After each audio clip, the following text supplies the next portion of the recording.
മാദം may മധുഖൈടവോഗ്രമഹിഷ പ്രാണാപഹാരോദ്യതേ കേലാനിർമ്മിത ധൂമ്രലോചനവധേ ഹേ ചണ്ഡമുണ്ടാർദിനി നിശേഷീകൃതരക്തബീജധനുജേ നിത്യേ നിശുംഭാവകേ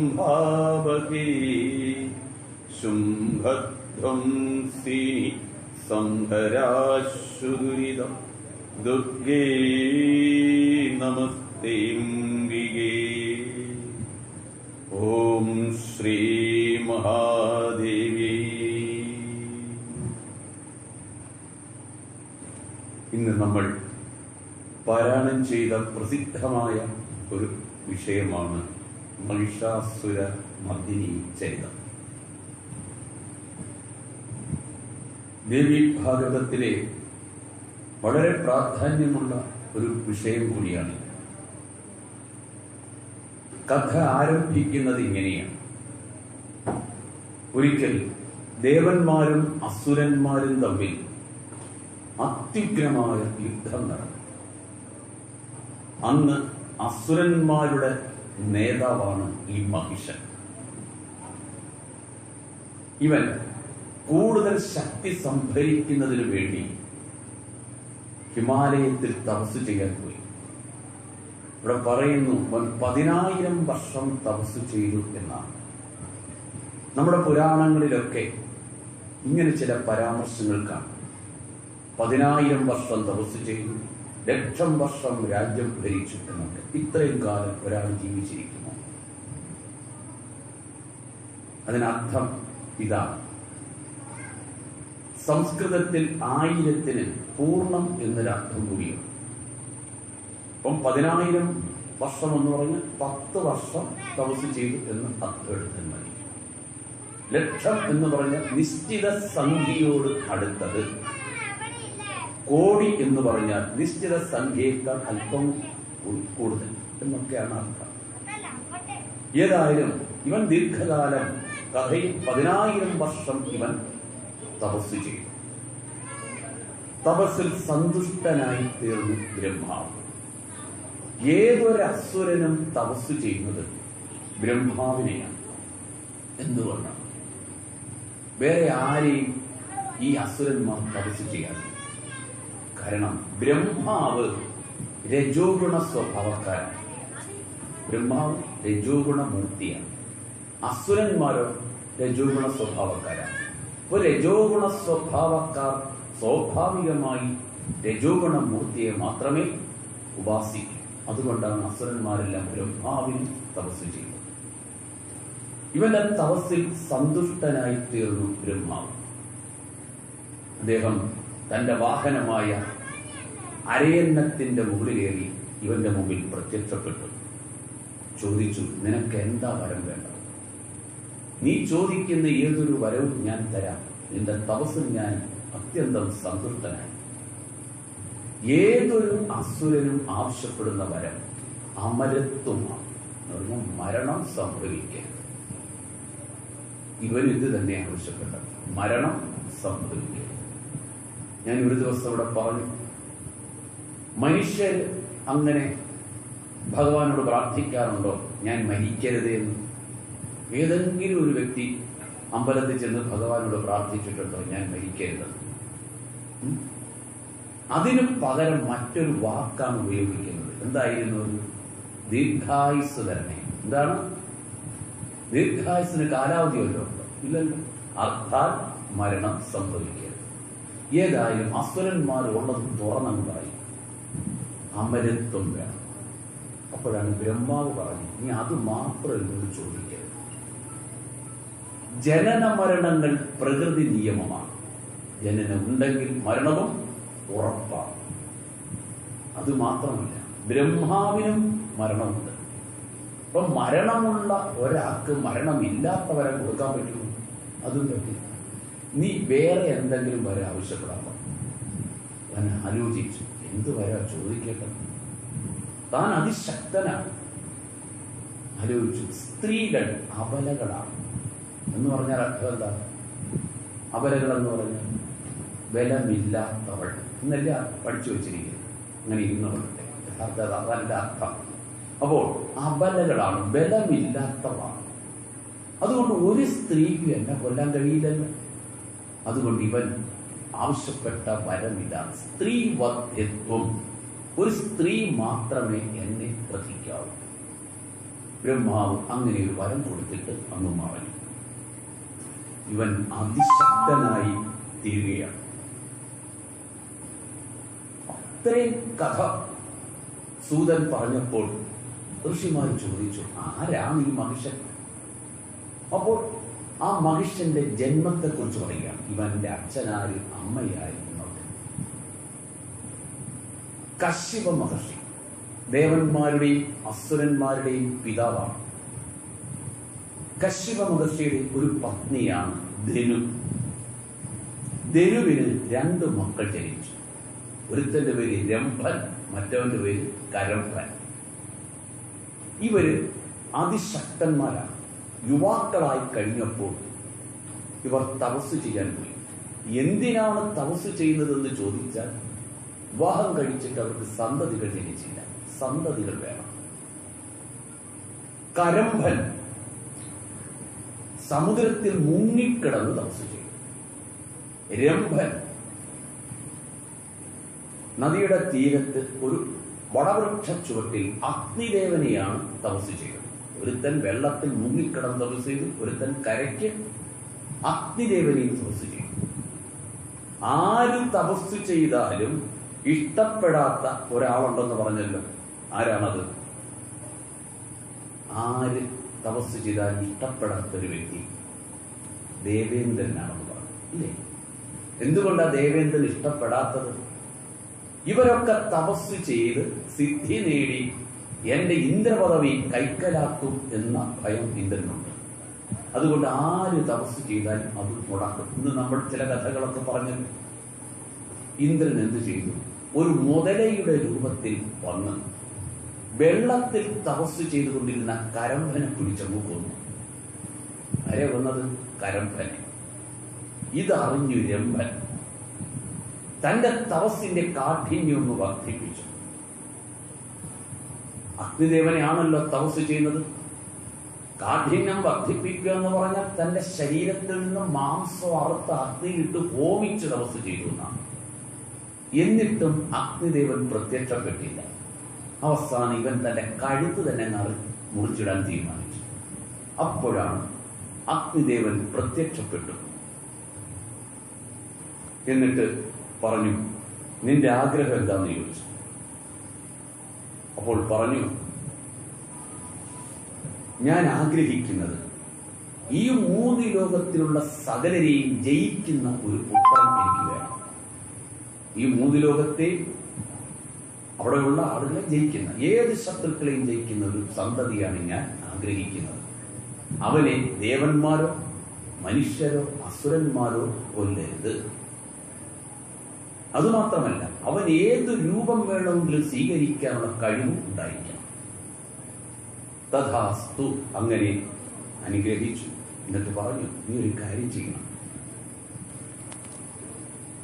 നീ ഇവിടെ നിന്ന് അങ്ങോട്ട് പോകുമ്പോൾ ഏതു സ്ത്രീയിലാണോ നിനക്ക് താല്പര്യം തോന്നുന്നത് അവളെ നീ വിവാഹം കഴിച്ചു കൊള്ളണം. ഇത് സ്ത്രീ എന്ന് പറഞ്ഞാൽ മനുഷ്യന് മാത്രമല്ല, സ്ത്രീ വംശത്തിലുള്ള എന്തും ആകാം.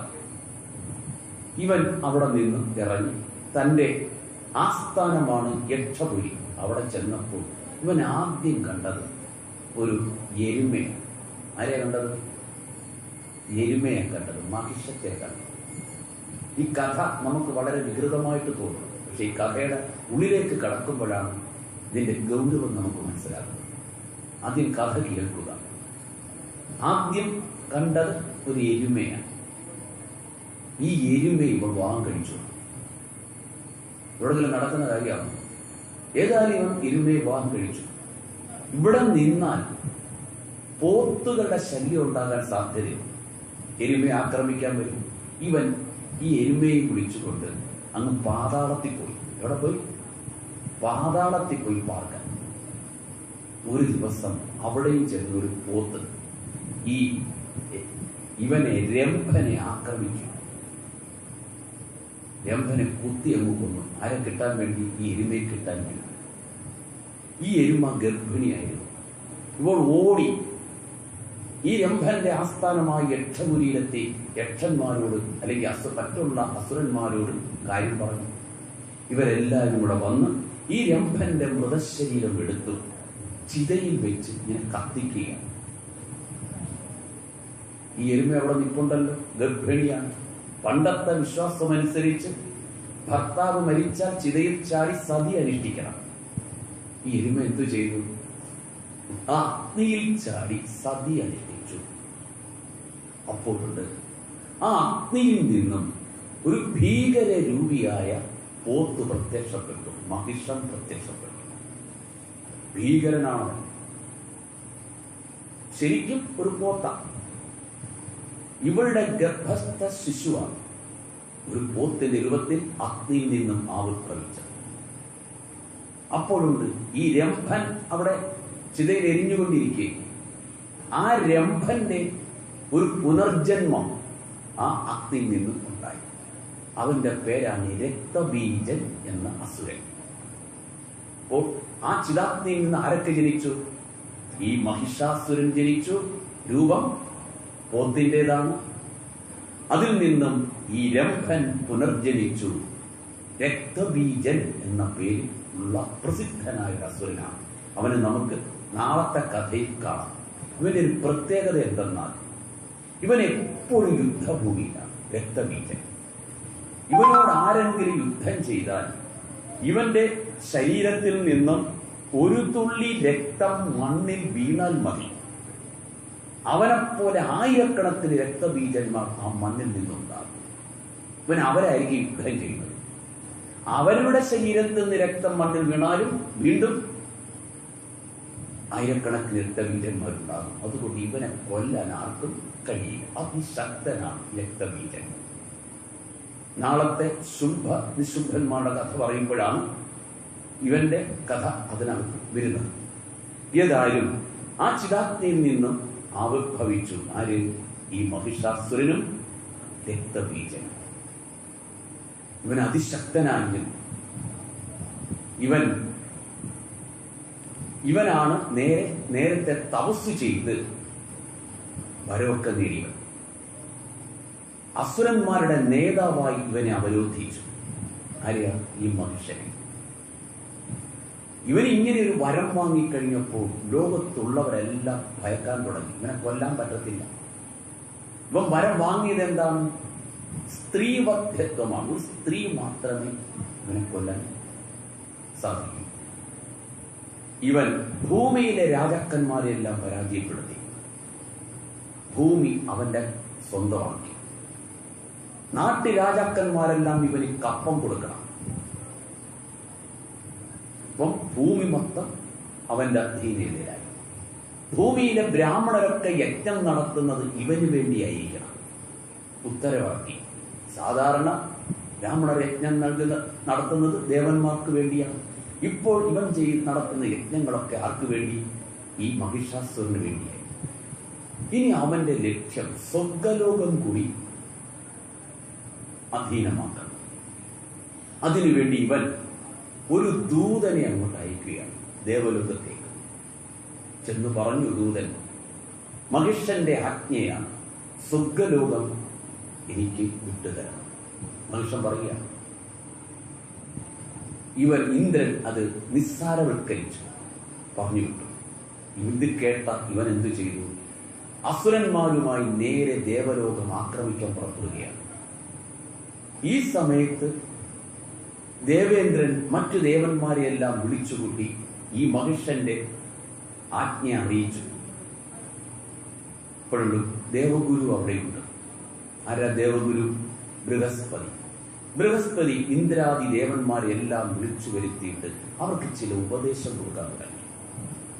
ഹേ ദേവന്മാരെ, നമ്മളും ശ്രദ്ധിക്കേണ്ട ഒരു കാര്യമാണ്. ഇപ്പൊ നമ്മുടെ പുരാണങ്ങളിൽ ചില ഉപദേശങ്ങൾ കൊടുക്കുന്നു. ആ ഉപദേശങ്ങൾ ആർക്കു വേണ്ടിയാണോ ഉപദേശം കൊടുക്കുന്നത് അവർ കേവലം നിമിത്തം മാത്രമാണ്. നമുക്ക് കൂടിയാണ് ഉപദേശം നൽകുന്നതെന്ന് മനസ്സിലാക്കണം. ദേവന്മാരെ, നമ്മുടെയൊക്കെ സകല ദുഃഖത്തിനും കാരണം മമതയാണ്. എന്താണ് മമത?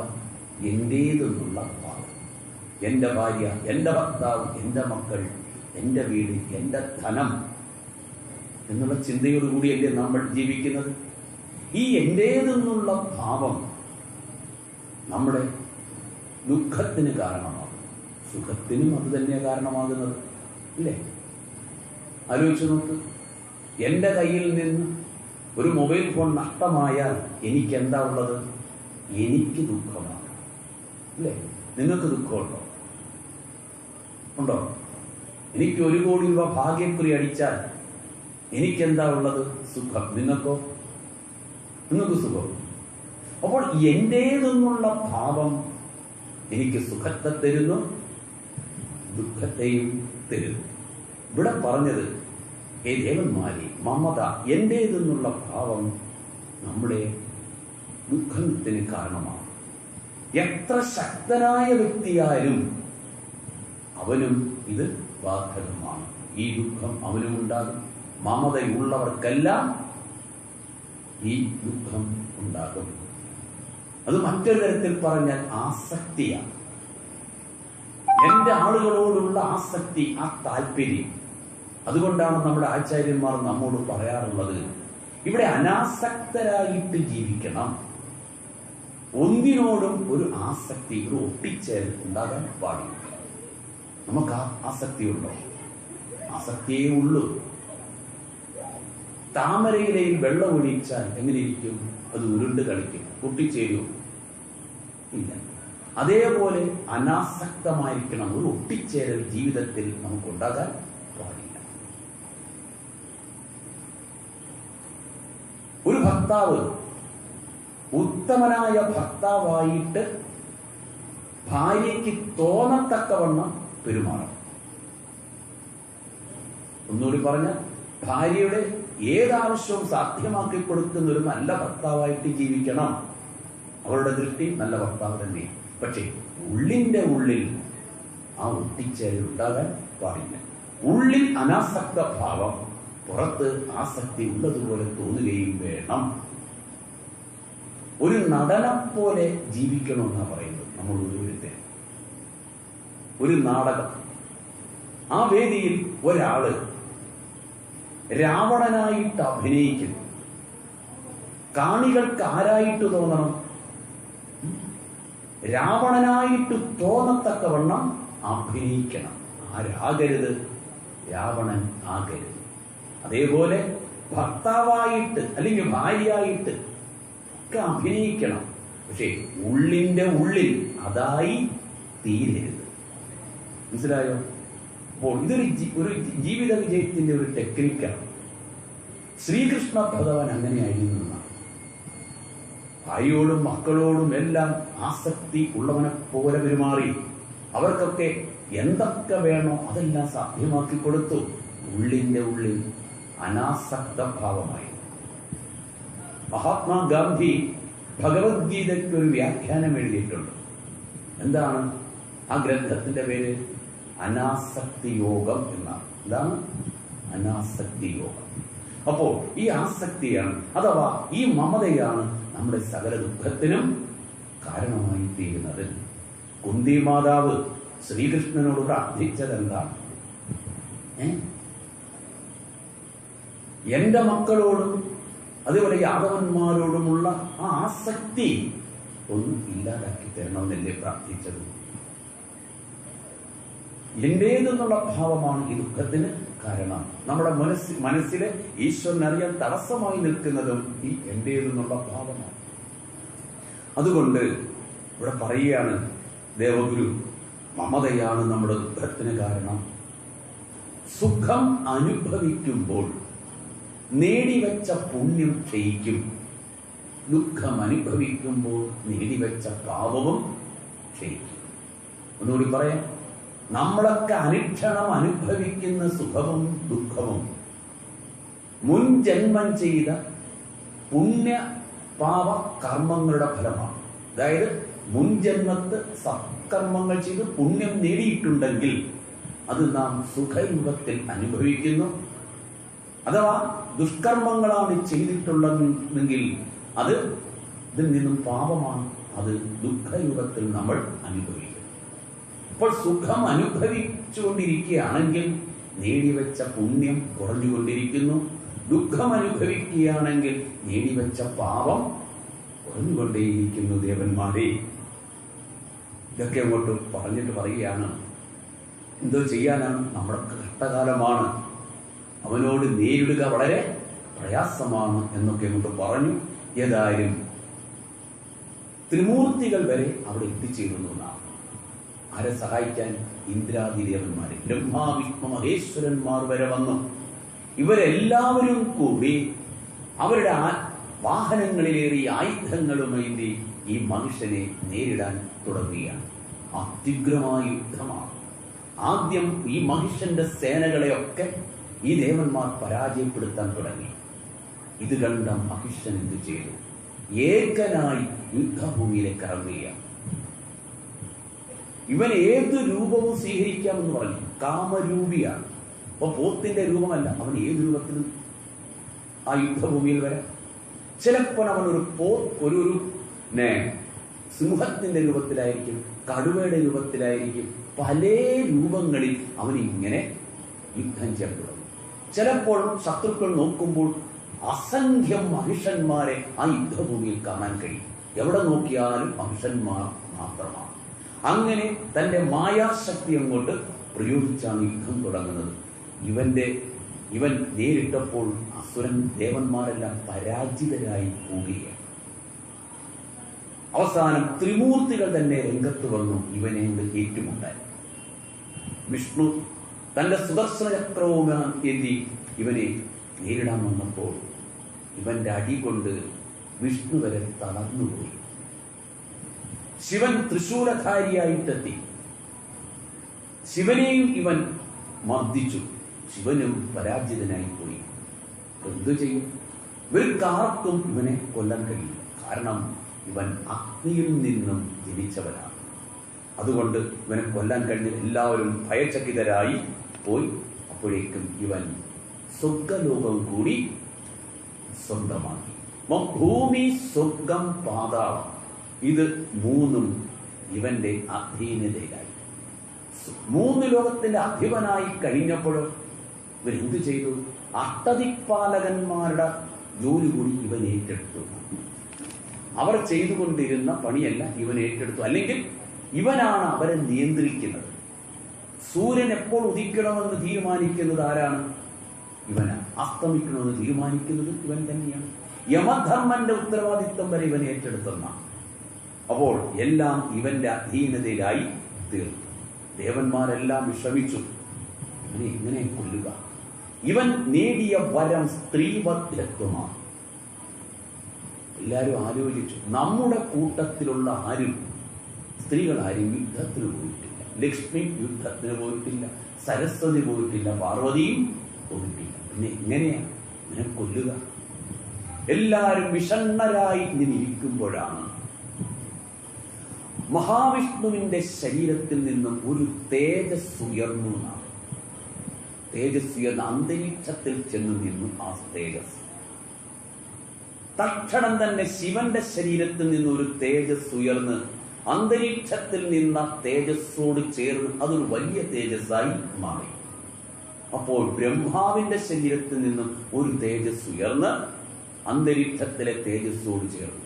പിന്നീട് ഇന്ദ്രൻ തുടങ്ങിയ എല്ലാ ദേവന്മാരുടെ ശരീരത്തിൽ നിന്നും ഓരോരോ തേജപുഞ്ചങ്ങൾ ഉയർന്ന് അന്തരീക്ഷത്തിലെത്തി അതിവിസ്തൃതമായ ജ്വലിക്കുന്ന, നോക്കാൻ പോലും പറ്റാത്തവണ്ണം സൂര്യതേജസ് പോലെ പ്രസരിക്കുന്ന ഒരു തേജസ് അന്തരീക്ഷത്തിൽ രൂപം കൊള്ളുകയാണ്. ആ തേജസ് ക്രമേണ ഒരു സ്ത്രീ രൂപമായി മാറുകയാണ്. എന്ന് പറഞ്ഞാൽ ഈ പറഞ്ഞ ത്രിമൂർത്തികളുടെ ഉള്ളിലും ഇന്ദ്രാദി ദേവന്മാരുടെ ഉള്ളിലും സകല ജീവരാശികളുടെ ഉള്ളിലും നമ്മുടെ എല്ലാം ഉള്ളിലിരിക്കുന്ന തേജസ് ഒരേ ഏകമായ തേജസ്സാണ്. ആരാണ്? സാക്ഷാൽ പരാശക്തിയുടെ അല്ലെങ്കിൽ പരമാത്മാ ആത്മാവിന്റെ തേജസ്സാണ് നമ്മുടെ ഓരോരുത്തരുടെ ഉള്ളിലുള്ളത്. ഒരേ തേജസ്സാണ്, രണ്ടാമതൊരു തേജസ് ഇല്ലേ ഇല്ല. ഇതെല്ലാം ഒന്നായി തീർന്നു ഒരു സ്ത്രീ രൂപമായി കാണപ്പെടുകയാണ്. അതിസുന്ദരിയായ ഒരു സ്ത്രീ രൂപമാണ്. ഇവിടെ പറയുന്നു 3 നിറങ്ങൾ ഉള്ളവളാണ് ആ ദേവി. ത്രിവർണ്ണയാണ്, ത്രിഗുണാത്മികയാണ്. സത്വരജോ ഗുണങ്ങൾ, സത്വരജോ തമോ ഗുണങ്ങൾ ചേർന്നവളാണ്. 3 ഗുണങ്ങളുള്ളവളാണ്. 18 കൈകളുമുണ്ട് ഈ ദേവിക്ക്. ക്രമേണ ഈ അസുരന്മാരെ നിഗ്രഹിക്കാൻ പാകത്തിന് 1000 കൈകളുള്ളവളായി പരിശോധിക്കുകയും ചെയ്തു. ഇനി ഇവിടെ പറയുന്നത് ഈ ദേവിയുടെ ശരീരത്തിന്റെ ഓരോരോ ഭാഗങ്ങൾ, അവയവങ്ങൾ ഏതേത് ദേവന്മാരിൽ നിന്ന് കിട്ടി എന്നുകൂടി അങ്ങോട്ട് പറയുകയാണ്. മഹാദേവന്റെ നിറമാണ് ഈ ദേവിക്ക് കിട്ടിയത്.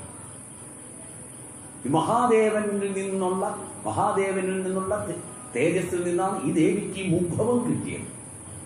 നിറം മാത്രമല്ല, മുഖവും എവിടെ നിന്ന് കിട്ടി? ഈ മഹാദേവനിൽ നിന്നാണ്. മഹാദേവന്റെ നിറം എങ്ങനെയുള്ളത്? പരമശിവന്റെ നിറം നമ്മൾ ചിത്രകാരന്മാർ വരച്ചതേ നമുക്കറിയാം.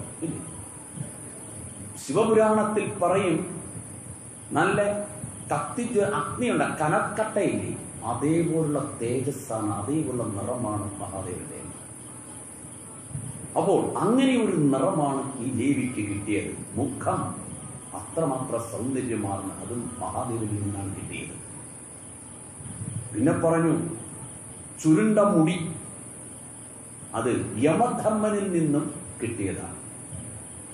പിന്നെ പറയുന്നു 3 കണ്ണുകളുണ്ട് ദേവിക്ക്. ത്രംബകയാണ് അല്ലേ, നമ്മൾ ചൊല്ലില്ലേ, ത്രംബകേ ഗൗരി. ത്രംബക എന്ന് പറഞ്ഞാൽ 3 കണ്ണുള്ളവൾ. 3 കണ്ണുകളും 3 നിറത്തോടു കൂടിയതാണ്. വെളുപ്പ്, ചുമപ്പ്, കറുപ്പ്. അതുകൊണ്ടാണ് ത്രിവർണ്ണ എന്നൊക്കെ പറഞ്ഞത്. അപ്പൊ 3 നിറത്തോടുകൂടിയ കണ്ണുകൾ എവിടെ നിന്നും ലഭ്യമായി? ഈ അഗ്നിദേവനിൽ നിന്നാണ് ഈ ദേവിക്ക് കിട്ടിയത്. കാതുകൾ, ഊഞ്ഞാലുപോലെ ഞാന്ന് കിടക്കുന്ന കാതുകൾ നമ്മൾ വിശേഷിപ്പിച്ചിരിക്കുന്നു. അത് വായുദേവനിൽ നിന്നും ഈ ദേവിക്ക് കിട്ടി. കുബേരൻ ആരാണ്? സകല സമ്പത്തിന്റെയും അധിദേവനാണ് കുബേരൻ. ആ കുബേരനിൽ നിന്നാണ് ഈ നാസിക ദേവിക്ക് കിട്ടിയത്. പ്രജാപതി ബ്രഹ്മാവിൽ നിന്നും പല്ലുകൾ കിട്ടി. സുബ്രഹ്മണ്യനിൽ നിന്നാണ് ഈ ചുണ്ടുകൾ കിട്ടിയത്. വിഷ്ണുവിൽ നിന്ന് കിട്ടിയതാണ് ഈ 18 കൈകൾ. സോമൻ, ചന്ദ്രദേവനിൽ നിന്നും 2 സ്തനങ്ങളും ഉണ്ടായി. അതേപോലെ ഇന്ദ്രനിൽ നിന്നും കടിമധ്യം, വരുണനിൽ നിന്നാണ് തുടകളും മുട്ടുകളും ഒക്കെ ഉണ്ടായത്. എവിടെ നിന്ന്? വരുണദേവനിൽ നിന്നും. ഭൂമിയിൽ നിന്നും നിതംബം. ചുരുക്കത്തിൽ ഓരോരോ ദേവന്മാരിൽ നിന്നും ഈ ദേവിക്ക് ഓരോരോ ശരീരഭാഗങ്ങൾ കിട്ടി എന്നിവിടെ പറയുകയാണ്. എല്ലാവരും അതിനുശേഷം അവരവരുടേതായിട്ടുള്ള ആയുധങ്ങൾ അങ്ങോട്ട് കൊടുത്തു ദേവിക്ക്. വിഷ്ണു തന്റെ മുഖ്യമായ ആയുധം സുദർശനചക്രമാണ്, അത് ദേവിക്ക് അങ്ങോട്ട് കൊടുത്തു. മഹാദേവൻ തന്റെ തൃശൂലം അങ്ങോട്ട് കൊടുത്തു. അതേപോലെ സുബ്രഹ്മണ്യൻ തന്റെ വേലങ്ങോട്ട് കൊടുത്തു. അപ്പോൾ ഓരോരുത്തരും അവരുടേതായിട്ടുള്ള പ്രധാനപ്പെട്ട ആയുധങ്ങൾ ഈ ദേവിക്ക് അങ്ങോട്ട് കൊടുക്കുകയാണ് അസുര നിഗ്രഹത്തിനായി.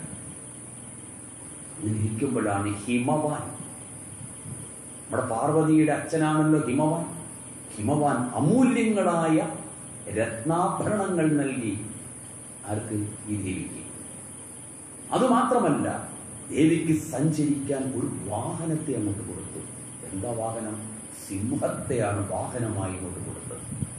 ഇല്ലേ, ദേവി സിംഹവാഹിനിയാണ്. ഈ ദേവി സിംഹത്തിന്റെ മുകളിൽ കയറിയിരുന്ന് 8 ദിക്കുകളും പൊട്ടുമാർ ഉച്ചത്തിലങ്ങോട്ട് അലറാൻ തുടങ്ങി ഈ ദേവി. ഈ അലർച്ച കേട്ട് അസുരന്മാർ ഭയചകിതരായി ഓടാൻ തുടങ്ങി. എല്ലാവരും ഓടിച്ചെന്ന് മഹിഷനോട് പറഞ്ഞു, മഹിഷ, അതിസുന്ദരിയായ ഒരു യുവതി നമ്മുടെ ആസ്ഥാനത്ത് വന്നിട്ടുണ്ട്. പക്ഷെ അവൾ അലറുകയാണ്. ഈ അണ്ടകടാഹങ്ങൾ പൊട്ടുമാർ ഉച്ചത്തിലാണ് അവൾ അലറുന്നത്. ഈ ദേവിയുടെ സൗന്ദര്യം കൊണ്ട് വർണ്ണിച്ചു കേൾപ്പിച്ചു. അങ്ങയ്ക്ക് പത്നിയാക്കാൻ യോജിച്ചവളാണ് അവൾ. ഇവളെപ്പോലെ സൗന്ദര്യമുള്ളവൾ ഈ 3 ലോകത്തും ഇല്ല. മനുഷ്യൻ പറഞ്ഞു, ഒരു കാര്യം ചെയ്യും, അവളോട് നിങ്ങൾ ചെന്ന് പറയുക, ഞാൻ എന്റെ രൂപം പോത്താണെങ്കിലും എനിക്ക് ഏത് രൂപത്തിലും വരാൻ കഴിയും. ഒരു മനുഷ്യന്റെ രൂപത്തിൽ വേണമോ, അതിസുന്ദരനായ ഒരു യുവാവായിട്ട് ഞാൻ വന്ന് നിന്നെ വിവാഹം കഴിക്കാം. ഇന്ദ്രപദവി വരെ എനിക്ക് അധീനമാണ്. ഈ 3 ലോകത്തിലെ സകല സുഖഭോഗങ്ങളും നിനക്ക് അനുഭവിക്കാൻ കഴിയും എന്നൊക്കെ ചെന്ന് പറയാൻ പറഞ്ഞു.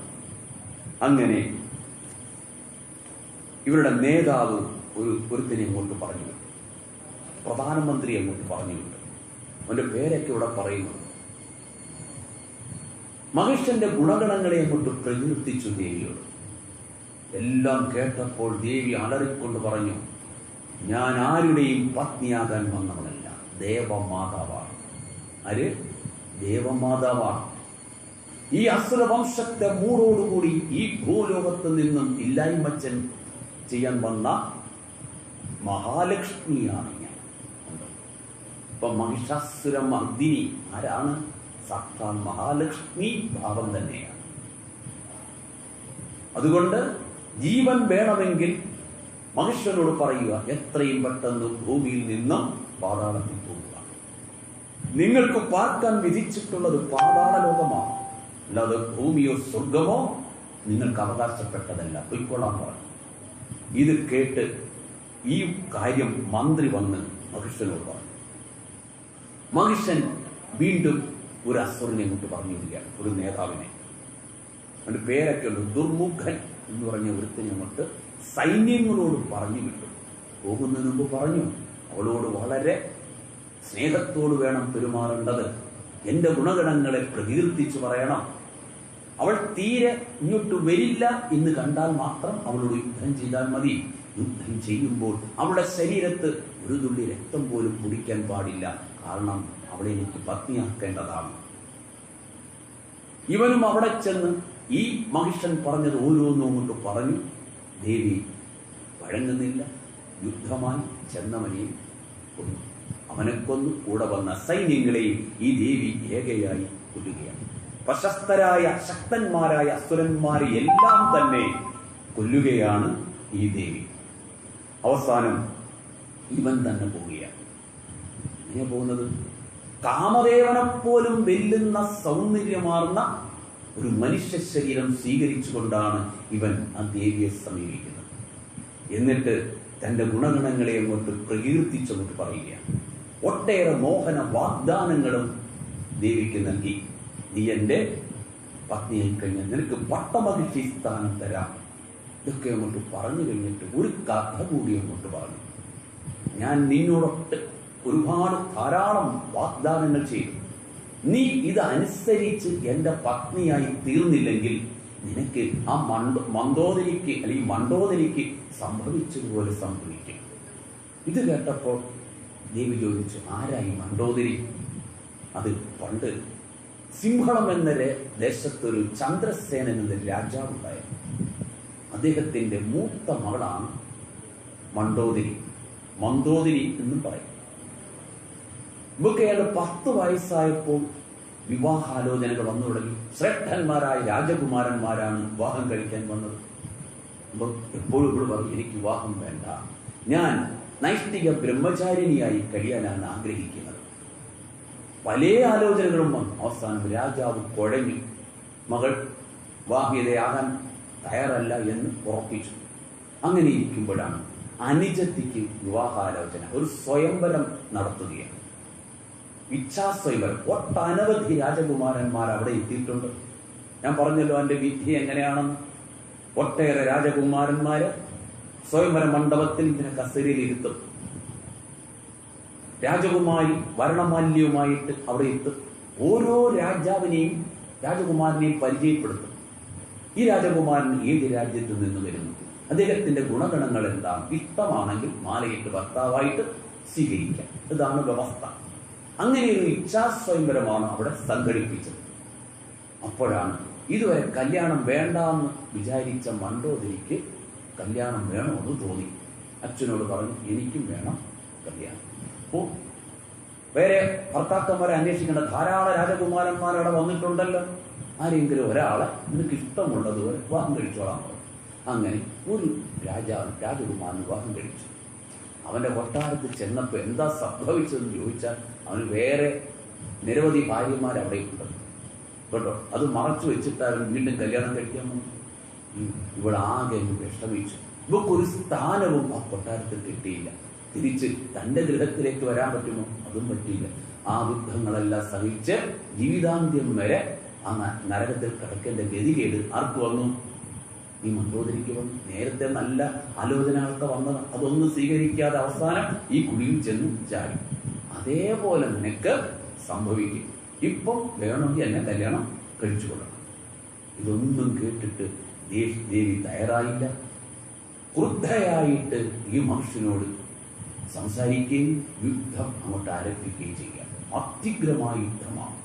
ഈ മനുഷ്യന്റെ പ്രധാനപ്പെട്ടവരെല്ലാം കൊല്ലപ്പെട്ടു. ഇവൻ മാത്രമേ അവശേഷിച്ചിട്ടുള്ളൂ. ഇവൻ എന്തു ചെയ്തു? നേരത്തെ പറഞ്ഞതുപോലെ പല രൂപങ്ങളിൽ പ്രത്യക്ഷപ്പെട്ടാണ് ദേവിയോട് ഏറ്റുമുട്ടുന്നത്. സിംഹമായിട്ടും കടുവയായിട്ടും പുലിയായിട്ടും ഒക്കെ ഇങ്ങനെ മാറി മാറി യുദ്ധം ചെയ്തു. അവസാനം ദേവി തന്റെ സുദർശന ചക്രം അങ്ങോട്ട് ഇവന്റെ നേർക്ക് പ്രയോഗിച്ച് ഇവന്റെ ശിരസ് അറുത്തു തറയിലിട്ടു. അപ്പോൾ ശേഷിച്ച അസുരന്മാരെല്ലാം ഭയന്ന് പാതാളത്തിലേക്ക് പോവുകയും ചെയ്തു. അപ്പോഴുണ്ട് ഇന്ദ്രാദി ദേവന്മാരും ത്രിമൂർത്തികളും ഒക്കെ അവിടെ വന്ന് അത്യന്തം ഭക്തിയോടുകൂടി ഈ ദേവിയെ സ്തുതിച്ച് സംതൃപ്തയാക്കി. അതോടുകൂടി ഭൂമിയിൽ മാത്രമല്ല ഈ 3 ലോകത്ത് ഉള്ളവരും സന്തോഷഭരിതരായി തീർന്നു എന്ന് പറഞ്ഞാണ് ആ കഥ അവിടെ അവസാനിപ്പിക്കുന്നത്. അത്രയുള്ളൂ കഥ. ഈ കഥ എന്താണ് നമ്മെ പഠിപ്പിക്കുന്നത്? അതാണ് ഇവിടുത്തെ വിഷയം. മഹിഷൻ ആരാ? മഹിഷൻ എന്നുള്ളതാണ് നമ്മുടെ ഉള്ളിൽ, നമ്മുടെയൊക്കെ മനസ്സൊന്ന് കീറി മുറിച്ച് നോക്കാൻ പറ്റിയാൽ, ഓപ്പറേറ്റ് ചെയ്യാൻ പറ്റുന്നുണ്ടെങ്കിൽ നമ്മുടെ ഉള്ളിലെ ദുഷിച്ച വാസനകളെ നമുക്ക് കാണാൻ കഴിയും. ഒട്ടേറെ ദുഷിച്ച വാസനകളാണ് നമ്മുടെ മനസ്സിൽ നിറഞ്ഞിരിക്കുന്നത്. ആ ദുഷിച്ച വാസനകളുടെ പ്രതീകമാണ് ഈ മഹിഷൻ. ദുഷിച്ച വാസനകളിൽ പ്രബലമായിട്ടുള്ളത് പച്ചയായ പ്രാകൃതമായ കാമവാസന കൂടിയാണ്. ഇവൻ എന്താ ചെയ്തത്? പരാശക്തിയെപ്പോലും ഇവൻ കാമിച്ചു. ആരാ? ഈ മഹിഷൻ. ഈ മഹിഷന്റെ അനുയായികൾ കുറെ പേരുണ്ട്. കുറെ അസുരന്മാർ, താമ്രൻ, ദുർമുഖൻ തുടങ്ങിയ സേന തലവന്മാരൊക്കെ ഉണ്ട്. അവരെല്ലാം വാസനകളുടെ, ദുർവാസനകളുടെ പ്രതിനിധികൾ ആണ്. അപ്പോൾ ദുഷിച്ച നികൃഷ്ടമായ വാസനയുടെ പ്രതീകമാണ്, പ്രത്യേകിച്ച് കാമവാസനയുടെ പ്രതീകമായിട്ടാണ് ഇവിടെ മനുഷ്യനെ അവതരിപ്പിച്ചിരിക്കുന്നത്. നമ്മൾ ഓരോരുത്തരും നേരത്തെ സൂചിപ്പിച്ച ഒരു വിഷയം ഇവിടെ കയറി വരുന്നു. സകല ജീവരാശികളും ഇവിടെ ജനിച്ചപ്പോൾ സ്വന്തമായി കൊണ്ടുവന്നത് എന്താണെന്ന് പറഞ്ഞത്? പച്ചയായ പ്രാകൃതമായ കാമവാസനയുമായിട്ടാണ് എല്ലാവരും ഇവിടെ ജനിച്ചത്. ഇത് നല്ലതാണോ ചീത്തയാണോ? അതിന് ഉപയോഗം പോലെ ഇരിക്കും. ഉദാഹരണം ഞാൻ പറഞ്ഞു, അഗ്നി നല്ലതോ ചീത്തയോ, വെള്ളം നല്ലതോ ചീത്തയോ, അതിന് ഉപയോഗം പോലെ ഇരിക്കും. സകലതിനെയും നശിപ്പിക്കാനും കഴിയും. ഇതുകൊണ്ട് നമുക്ക് ഒട്ടേറെ പ്രയോജനവും ഉണ്ട്. അതേപോലെ ഒന്നാണ് ഈ കാമവാസന. ഇതില്ലെങ്കിൽ, ഈ വാസനയില്ലെങ്കിൽ അടുത്ത പരമ്പരയെ നമുക്ക് നിലനിർത്താൻ സാധിക്കുമോ? അതുമില്ലല്ലോ. എല്ലാ ജീവിക്കുള്ള ഇതാ ഇത്. ഈ വാസനയെ കടിഞ്ഞാൻ പൊട്ടിയ കുതിരകളെപ്പോലെ അഴിച്ചു വിട്ടാൽ അത് നമ്മുടെ നാശത്തിന് കാരണമായി തീരും. ഇവിടെ പറഞ്ഞ ഇതാണ്, ഈ വാസനയെ എങ്ങനെ നമുക്ക് നിയന്ത്രിക്കാം എന്നുള്ളതാണ് ഇവിടുത്തെ വിഷയം. ഈ കഥയിൽ ഇവൻ ബ്രഹ്മാവിൽ നിന്നും വരം വാങ്ങിയത് എന്തായിരുന്നു? സ്ത്രീവദ്ധത്വം എന്നാണ്. എന്താ അതിനർത്ഥം? ബുദ്ധി എന്ന വാക്ക് സ്ത്രീലിംഗമാണ്. എന്താണ് ബുദ്ധി എന്നത്? സ്ത്രീലിംഗ വാക്കായതുകൊണ്ട് ഒരു സ്ത്രീ കഥാപാത്രമായിട്ട് അവിടെ അവതരിപ്പിച്ചു എന്ന് മാത്രം. ഒരു സ്ത്രീ മാത്രമേ എന്നെ കൊല്ലാവൂ എന്ന് പറഞ്ഞാൽ ബുദ്ധിക്ക് വിധേയനായിട്ട് ഇവിടെ ജീവിക്കണം. ബുദ്ധിക്ക് വിധേയനായി ജീവിച്ചെങ്കിൽ മാത്രമേ നമ്മളുടെ ഉള്ളിലെ ഈ മഹിഷവാസനയെ, ഈ ദുർവാസനകളെ നമുക്ക് ഇല്ലായ്മ ചെയ്യാൻ സാധിക്കൂ. എന്നുകൂടി പറയാം, ബുദ്ധി കൊണ്ട് ആലോചിക്കണം നല്ലതുപോലെ. ബുദ്ധി കൊണ്ട് ആലോചിച്ചെങ്കിൽ ഈ വാസനകളെ, ദുർവാസനകളെ നമുക്ക് ഒരു പരിധിവരെ പിടിച്ചു നിർത്താൻ കഴിയും.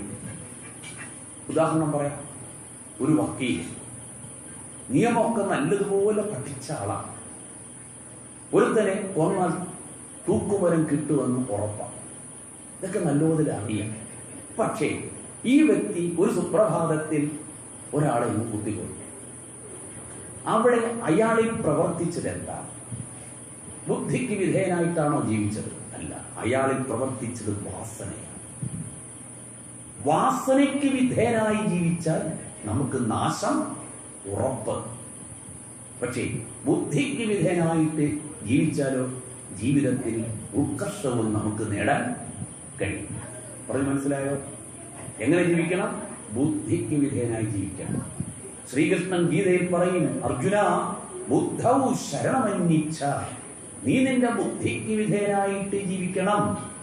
എങ്ങനെയുള്ള ബുദ്ധി എന്ന് കൂടി പറഞ്ഞു. വ്യവസായാത്മിക ബുദ്ധി ഏകേഹ കുരുനന്ദന, ഏകാഗ്രമാക്കിയ ബുദ്ധിക്ക് വിധേയനായിട്ട് ജീവിക്കണം. ഈ ബുദ്ധിക്ക് വലിയ സ്ഥാനമുണ്ട്. നമ്മുടെ പ്രസിദ്ധങ്ങളായ മന്ത്രങ്ങൾ, പ്രത്യേകിച്ച് മന്ത്രങ്ങളിൽ ഏറ്റവും ശ്രദ്ധം ഗായത്രി മന്ത്രമാണ്, ഇല്ലേ? ആ ഗായത്രി മന്ത്രത്തിൽ എന്താ പ്രാർത്ഥിക്കുന്നത്? ധിയോ യോ ന പ്രചോദയാത്. ധിയ എന്ന് പറഞ്ഞ ബുദ്ധി. എന്റെ ബുദ്ധിയെ ഉണർത്തട്ടെ, പ്രചോദിപ്പിക്കട്ടെ എന്നല്ലേ പ്രാർത്ഥിക്കുന്നത് അവിടെ. ഓം ഭൂർഭുവഃ തത്സവിതുർവരേണ്യം ഭർഗോ ദേവസ്യ ധീമഹി ധിയോ യോ ന പ്രചോദയാത്. എന്റെ ബുദ്ധിയെ ഉണർത്തട്ടെ. ബുദ്ധി നല്ലതുപോലെ ഉണർന്നു നിന്നെങ്കിൽ മാത്രമേ ജീവിതത്തിൽ ഉത്കർഷം നമുക്കുണ്ടാകും. മോക്ഷത്തിന് വരെ ഇത് സഹായിക്കും എന്നാണ്. ദേവി ഭാഗവതത്തിലെ ആദ്യത്തെ ശ്ലോകം തന്നെ എന്താണ്? ദേവിയെ സംബന്ധിച്ച ഒരു ഗായത്രി മന്ത്രം ഉണ്ടല്ലോ. എന്താ പറഞ്ഞത്? ഓം സർവ ചൈതന്യ രൂപാന്താം ആദ്യാം വിദ്യാം ച ധീമഹി ബുദ്ധിം യാന പ്രചോദയാ എന്നല്ലേ പ്രാർത്ഥിച്ചത് അവിടെ. എന്റെ ബുദ്ധിയെ ഉണർത്തട്ടെ എന്നാണ് അവിടെയും പ്രാർത്ഥിച്ചത്. അപ്പോൾ ബുദ്ധിക്ക് വിധേയനായി നമുക്ക് ജീവിക്കാൻ കഴിഞ്ഞാൽ ഈ വാസനകളെ നമുക്ക് നിയന്ത്രിക്കാൻ, ഈ മഹിഷന്മാരെ നമുക്ക് കൊല്ലാൻ കഴിയും, അല്ലേ? മഹിഷന്മാർ എന്ന് പറഞ്ഞാൽ ഈ ഉള്ളിലെ ദുർവാസനകളാണ്. അത് നമുക്ക് ഇല്ലാതാക്കാൻ കഴിയും. ഇനി നമ്മൾ ചില ക്ഷേത്രങ്ങളിൽ ചെല്ലുമ്പോൾ, പ്രസിദ്ധങ്ങളായ ചില ക്ഷേത്രങ്ങളിൽ ചെല്ലുമ്പോൾ ശ്രീകോവിലിന് ചുറ്റും ചില ചിത്രങ്ങളൊക്കെ ഇങ്ങനെ വരച്ചും ഒത്തിയൊക്കെ വെച്ചിട്ടുണ്ട്.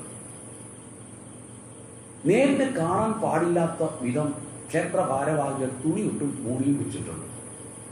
എന്താ എന്തൊരു ചിത്രങ്ങളാണ്? കണ്ണുകൊണ്ടും കാണാൻ പറ്റാത്ത അശ്ലീല ചിത്രങ്ങളില്ലേ അവിടെ വരച്ചും കുത്തിയും വെച്ചിരിക്കുന്നത്? എന്തിനാണ് ക്ഷേത്രത്തിന്റെ ശ്രീകോവിൽ ഇങ്ങനെ കുത്തിവെച്ചിരിക്കുന്നത്? ആലോചിച്ചിട്ടുണ്ട്. ഒരുവിധം മോശക്കാരൊന്നുമല്ല. ഈ ചിത്രങ്ങൾ കാണുമ്പോൾ അവന്റെ മനസ്സിന് ഇളക്കമുണ്ടാവുകയാണെങ്കിൽ, അവന്റെ ദുർവാസനകൾ ഉണരുകയാണെങ്കിൽ അവൻ ഒരിക്കലും ഈ ദേവീ സവിധത്തിൽ അല്ലെങ്കിൽ ഈ ക്ഷേത്രത്തിൽ ഭഗവാനെ ദർശിക്കാൻ യോഗ്യനല്ല. ബുദ്ധി കൊണ്ട് ആ വാസനകളെ, അത് കാണുമ്പോൾ ആ വാസനകളെ നിയന്ത്രിക്കാൻ നമുക്ക് കഴിയണം എന്ന് പഠിപ്പിക്കാൻ വേണ്ടിയാണ് ഇത്തരം ചിത്രങ്ങളൊക്കെ അവിടെ വരച്ചു കൊത്തി വെച്ചിരിക്കുന്നത് നമ്മൾ മനസ്സിലാക്കണം. അപ്പോ ബുദ്ധിക്ക് വിധേയനായി ജീവിക്കണം. അപ്പോൾ ഇവൻ എന്താ ചെയ്യും? ഉള്ളിലെ ദുർവാസനകൾ പോയി കഴിയുമ്പോൾ, ദുഷിച്ച വാസനകൾ പോയി കഴിയുമ്പോൾ നമ്മുടെ മനസ്സ് ശുദ്ധമാകുന്ന, അപ്പോൾ മനസ്സിന് ശാന്തി കിട്ടും, സമാധാനം കിട്ടും, സുഖവും കിട്ടും എന്ന് വിശദമാക്കാനാണ് ഇങ്ങനെയൊരു കഥ ഇവിടെ നിബന്ധിച്ചു വെച്ചത്. അല്ലെങ്കിൽ ഇങ്ങനൊരു കഥ ഇവിടെ പറയേണ്ട കാര്യമില്ലല്ലോ. ഇനി ഇവിടെ പറയും ഇത് ദുർവാസനയുടെ കഥയെ പറഞ്ഞു. ഇത് കഴിയുമ്പോൾ അടുത്ത കഥ പറയുന്നത് ശുദ്ധ നിശുദ്ധന്മാരുടെ കഥയാണ്. ഇവന്മാരാരാണെന്നും പറയും. ഇവന്മാരാരാണ്? നമ്മുടെ ദുർവാസനകൾ ഏതൊക്കെയാ? കാമം, ക്രോധം, ലോഭം, മോഹം, മതം, മാത്സര്യം, ഇതൊക്കെയല്ലേ നമ്മുടെ ഉള്ളിലെ ദുർവാസനകൾ. ഇതിന് അടിസ്ഥാനം ഏതെന്നാ പറഞ്ഞത്? ഞാനെന്നും എൻ്റെ എന്നുള്ള ഭാവം ഇല്ലേ? നേരത്തെ പറഞ്ഞിട്ടുണ്ടല്ലോ.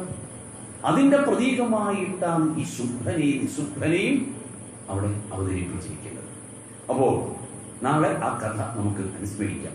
അപ്പോൾ ശ്രദ്ധിക്കേണ്ടത്, ഇങ്ങനെയൊരു കഥ ഇവിടെ എഴുതി വെച്ചതിന്റെ ലക്ഷ്യം ഇത് തന്നെയാണ്. അപ്പോൾ കഥയിൽ ഈ പരാശക്തി ആരെ കൊന്നു? മനുഷ്യനെ കൊന്നു. ഇവിടെ ഈ പരാശക്തിയെ ബുദ്ധിക്കുടെ പ്രതീകമായിട്ടാണ് കാട്ടിത്തരുന്നത്. അപ്പോൾ ബുദ്ധിക്ക് വിധേയനായിട്ട് വേണം നമ്മളിവിടെ ജീവിക്കേണ്ടത്. എങ്കിൽ മാത്രമേ ഈ ദുർവാസനകളെ ഇല്ലാതാക്കാൻ കഴിയും. പ്രത്യേകിച്ച് ദുർവാസനകളിൽ ഏറ്റവും മുന്നിൽ നിൽക്കുന്ന ആ ചീഞ്ഞനാളിയ കാമവാസനയെ നമുക്ക് ഇല്ലാതാക്കാൻ കഴിയും എന്ന് ഈ കഥ നമ്മെ പഠിപ്പിക്കുന്നു. അപ്പോൾ മനസ്സ് ശുദ്ധമായി കഴിഞ്ഞാൽ അവന് സത്പ്രവർത്തികൾ ചെയ്യാൻ തോന്നും. അന്യരെ സഹായിക്കാനുള്ള മനോഭാവം അവന് ഉണ്ടാകും. ആ വിഷയം കൂടെ ഇവിടെ അനുസ്മരിക്കുകയാണ്. അപ്പോൾ ഏതായാലും ആ കഥ ഞാനങ്ങ് ചുരുക്കുകയാണ്. ഇപ്പോൾ നമ്മൾ ഇവിടെ പാരായണം ചെയ്തുകൊണ്ടിരിക്കുന്നത് ഏത് കഥയാണ്? ശുദ്ധ നിശുദ്ധന്മാരുടെ കഥയാണ്. നാളെ ആണ് ആ കഥ നമ്മൾ പാരായണം ചെയ്ത് തീരുന്നത്. അപ്പോൾ ആ കഥ നാളെ നമുക്ക് അനുസ്മരിച്ചിട്ട് വേണം നാളെ ബാക്കി ഭാഗം വായിക്കുന്ന കഥകളൊക്കെ അനുസ്മരിക്കേണ്ടി വരുന്നത്. ഏതായാലും ഇങ്ങനെയുള്ള ഇപ്പോഴത്തെ സാഹചര്യത്തിൽ ഇങ്ങനെയൊരു യജ്ഞം നമുക്കിവിടെ നടത്താൻ കഴിഞ്ഞത് ആ അമ്മയുടെ അനുഗ്രഹം ഒന്നുകൊണ്ട് മാത്രമാണ്. പലപ്പോഴും ശ്രോതാക്കളുടെ സാന്നിധ്യം വളരെ കുറവാണ്. എങ്കിലും സമയമുള്ളവർ കുറെ പേരെങ്കിലും ഇവിടെ നമ്മുടെ കോവിഡ് മാനദണ്ഡങ്ങളൊക്കെ പാലിച്ചുകൊണ്ട് ഇവിടെ വന്നിരുന്ന് യജ്ഞത്തിൽ പങ്കെടുത്ത് ദേവി ഭാഗവതത്തിലെ വിഷയങ്ങൾ ശ്രദ്ധിക്കുക. ഇതിലെ കഥകൾ ഓരോന്നും നമ്മുടെ ഓരോരുത്തരുടെയും കഥയാണെന്ന് നമ്മൾ മനസ്സിലാക്കണം. കേവലം കഥകളായിട്ട് മാത്രം നിൽക്കുന്നതല്ല എന്നുകൂടി നിങ്ങൾ ഓർക്കണം എന്ന് പറഞ്ഞുകൊണ്ട് ഇന്നത്തെ ഈ പാരായണ പ്രഭാഷണങ്ങൾ അമ്മയുടെ പാദത്തിൽ സമർപ്പിച്ചുകൊണ്ട് നിർത്തും. അമ്മേ നാരായണ, ദേവി നാരായണ, ലക്ഷ്മി നാരായണ, ഭദ്രേ നാരായണ. അമ്മേ നാരായണ, ദേവി നാരായണ, ലക്ഷ്മി നാരായണ, ഭദ്രേ നാരായണ. അമ്മേ നാരായണ, ദേവി നാരായണ, ലക്ഷ്മി നാരായണ, ഭദ്രേ നാരായണ. ഓം ശ്രീ മഹാദേവി